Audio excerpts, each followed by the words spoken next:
বুৰিডিং নৈ বাঢ়নি পানীত জলমগ্ন হ'ল মাৰ্ঘেৰিটাৰ বিস্তীৰ্ণ অঞ্চল। বানপীড়িতৰ দুখ দুৰ্দশাৰ বুজ নোলোৱাৰ অভিযোগ মাৰ্ঘেৰিটা সমজিলা প্ৰশাসনৰ বিৰুদ্ধে। ৰাজ্যৰ ভিন্ন প্ৰান্তৰ দৰে বাৰিষাৰ প্ৰথমটো বানে মাৰ্ঘেৰিটাতো চলালে ব্যাপক তাণ্ডৱ। বুৰিডিং আৰু তিৰাপ নৈ বাঢ়নি পানীয়ে বুৰাই পেলালে মাৰ্ঘেৰিটা সমজিলা প্ৰায় 20খনকৈ ৰাজহ গাঁও। কুলাই পাছেৰে নধৰা হ'ল বানপীড়িত দুখ দুৰ্দশা। এমুঠি অন্নৰ বাবে হাহাকাৰ কৰিবলগীয়া হৈছে বানপীড়িতই। কিন্তু এই দুৰ্যোগৰ সময়তো বানপীড়িতৰ কাষত এবাৰ গৈ উপস্থিত নহল মাৰ্ঘেৰিটা সমজিলা প্ৰশাসনৰ লোক। এই অভিযোগ উত্থাপিত কৰিছে মাৰ্ঘেৰিটা 2 নং আলুবাৰীৰ একাংশ বানপীড়িতই।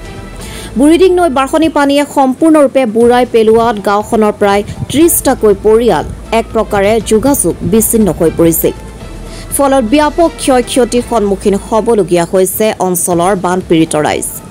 ক্ৰমাৎ বুৰিডিং নৈ জলস্তৰ হ্ৰাস পোৱাত পানী শুকাবলৈ আৰম্ভ কৰিছে যদিও মানুহৰ লগতে জীৱ-জন্তুৰ তীব্ৰ খাদ্য সংকটত পৰিবলগীয়া হৈছে।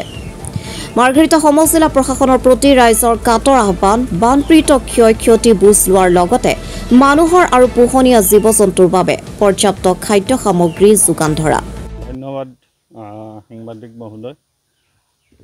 কেটেটং গাঁও পঞ্চায়তৰ 1 নং ৱাৰ্ড 2 নং আলুবাৰী গাঁও তৰাকুচি অঞ্চল। এই অঞ্চলটো এটা বৃহৎ অঞ্চল। ইয়াত যেহেতু প্ৰত্যেক ঘৰ কৃষিজীৱী, কৃষিৰ ওপৰতে পৰিয়াল পোহপাল দিয়ে আৰু এইবাৰ বানৰ তাণ্ডৱত যিখিনি মানুহে খেতি বাতি কৰিছিলে, মাৰ্ঘেৰিটা বজাৰত প্ৰায় 20% শাক পাচলি আমাৰ এই অঞ্চলৰ পৰাই যায়। এই অঞ্চলৰ খেতিয়কৰ বৃহৎ লোকচান হৈছে আৰু মই চৰকাৰ তথা প্ৰশাসনক এইটো অনুৰোধ জনাব বিচাৰোঁ যে তেওঁলোক আহক, আহি মেলি এই অঞ্চলত এবাৰ ভিজিট কৰি আমাৰ খেতিয়কসকলৰ কি মানে নষ্ট হৈছে সৰজমিন তদন্ত কৰি ইয়াৰ খেতিয়কসকলক সহায় কৰাৰ বাবে মই প্ৰশাসনক আহ্বান জনাওঁ। দ্বিতীয় কথা হ'ল যে ইয়াত প্ৰত্যেকজন খেতিয়কৰ গৰু ছাগলী আছে আৰু এই বানপানীৰ সময়ত গৰু ছাগলীক লৈ আৰু বেছি সমস্যা হৈছে। কাৰণ এতিয়ালৈকে গৰু ছাগলীৰ বাবে একো সাহায্য তেনেকৈ যোৱাটো বৰ্ষবোৰত যেনেকৈ চাপত তাপত দিয়া হৈছিলে অন্ততঃ এই সময়ত খোৱাবলৈ, ঠিক তেনেকুৱা ধৰণৰ চাপত তাপত এতিয়ালৈকে আমি পোৱা নাই। আমাক এই অঞ্চলত আহি প্ৰশাসনে দিয়া নাই আৰু মই ভাবোঁ যে প্ৰশাসন সোনকালে আহি সৰজমিন তদন্ত কৰি এই ক্ষতিগ্ৰস্তখিনিক সহায় কৰিব লাগে। ইয়াকে ক'লোঁ, ইয়াকে কৈ মই চৰকাৰৰ প্ৰতি মোৰ আহ্বান জনালোঁ। ধন্যবাদ। আৰু ৰাস্তাতে থাকিলোঁ আৰু পানী ঘৰ চৰ চব ডুবি গ'ল, একো নাইয়ে আৰু চব খাব বব অসুবিধা হৈছে। কালি নিশা ৰাতি ৰাস্তাতে থাকিলোঁ, এতিয়া ঘৰ গৈ ভাত চাত বনাই লৈ আহিলোঁ। এতিয়াও অসুবিধা আছে, ঘৰত চব বোকাই হৈ আছে, সোমাব নোৱাৰে। প্ৰশাসনৰ তৰফৰ পৰা আপোনালোকক কিবা সুবিধা প্ৰদান কৰিছে নেকি? নাই কৰে, একো দিয়া নাই। নাই দিয়া।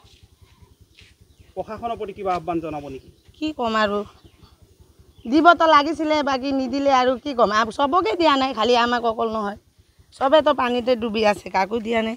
প্ৰশাসনে একো নাই। আমাৰ এইখন গাঁৱত আমি বছৰে এনেকুৱা অসুবিধা হয়। আমাৰ কোনো প্ৰশাসনো নাহে, চৰকাৰৰ মানুহ আজি এতিয়ালৈ আহি পোৱা নাই। আমাৰ গাঁৱৰ কিছুমান মুৰব্বী আহিছে যদিও আমাক আস্থা এখন দিছে, আমি আহিম, আহি কিন্তু তোমালোকক কিবা এটা সহায় কৰিম যিমান যি পাৰোঁ। আহিছে, সহায়ো কৰিছে, পানী বটল দি গৈছে কিছুমানে। এতিয়াতো আমি ঘৰত আজি 3 দিন হৈ গ'ল থাকিব পৰা নাই। ঘৰৰ ভিতৰত একাঠো পানী হৈছে। অলপ ওখ কৰি বনালোঁ এই বছৰ, ভেটি ইমানটো নহ'ব বুলি। যোৱা বছৰো এনেকুৱাই হ'ল, এই বছৰো এনেকুৱা। এতিয়া ঘৰততো 15 দিনমান আমি থাকিব নোৱাৰা হৈছোঁ। ল'ৰা ছোৱালী লৈ আমি ৰাস্তাত থাকিবলগীয়া হৈছে। ৰাস্তাত থাকিও আমি একো সুবিধাটো চৰকাৰৰ ফালেদি নাপাওঁৱেই, পোৱাও নাই। অৱশ্যে স্কুলতো যাব নোৱাৰিছোঁ। আমাৰ গৰু আছে, ছাগলী আছে, হাঁহ আছে, কুকুৰা আছে, মেচিন এটা আছে, ধান খুন্দা মেচিন, এইটোও কোনোবাই যদি উটুৱাই দিয়ে বা নিজেও উটি যায় বেছি পানী হয়, আমিতো কিবা এটা ছেভ কৰিম বুলিয়ে ইয়াত ৰখিবলগীয়া হৈছে। তো আমাক ওলাবলৈ কোনো ব্যৱস্থা কৰা নাই কোনো। আমি নিজেও ওলাব পৰা নাই যাতে ওলাই যাওঁ বুলি।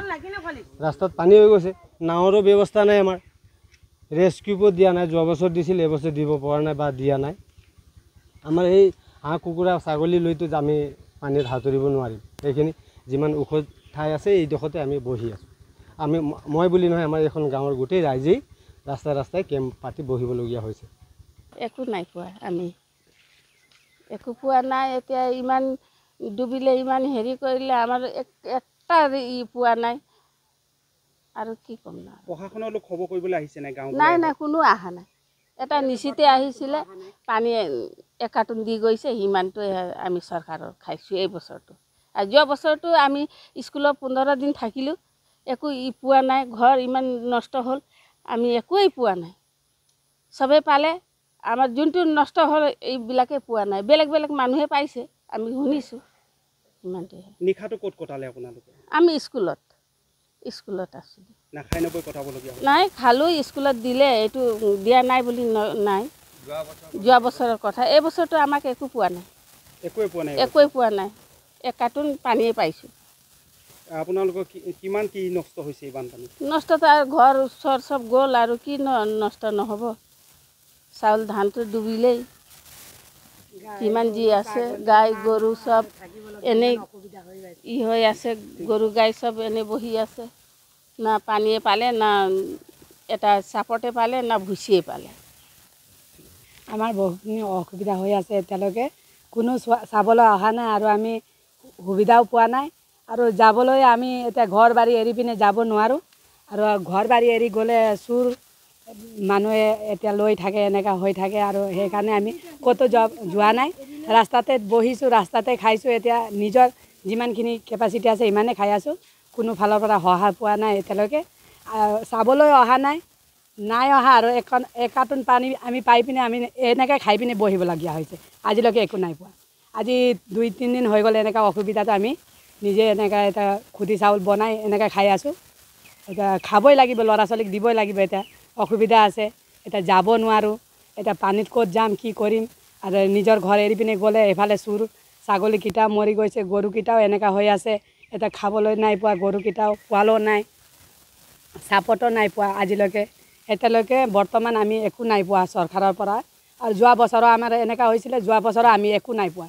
এতিয়ালৈকে ঘৰো দিয়া নাই, এতিয়ালৈকে কিবা দিম বুলি, আঁচনি দিম বুলি ক'লে, আজিলৈকে আমি নাই পোৱা। সেইকাৰণে আমি দুখিত আছোঁ।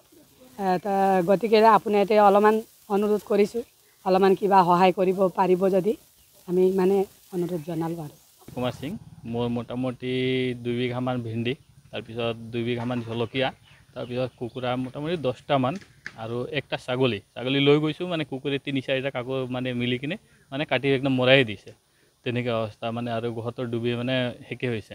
আৰু যোৱাবাৰো মানে মই একো সহায় নাপালোঁ চৰকাৰৰ পৰা। গতিকে মই এইবাৰ ভাবিছোঁ, অলপ যদি চৰকাৰৰ পৰা যদি কিবা এটা সহায় পাওঁ, তেতিয়া আমাৰ কাৰণে অলপ সুবিধা হ'ব। সেইটো আৰু একো নকওঁ।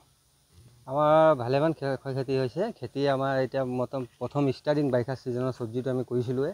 প্ৰথম ফলটো লাগিছিলেহে আমাৰ এতিয়া।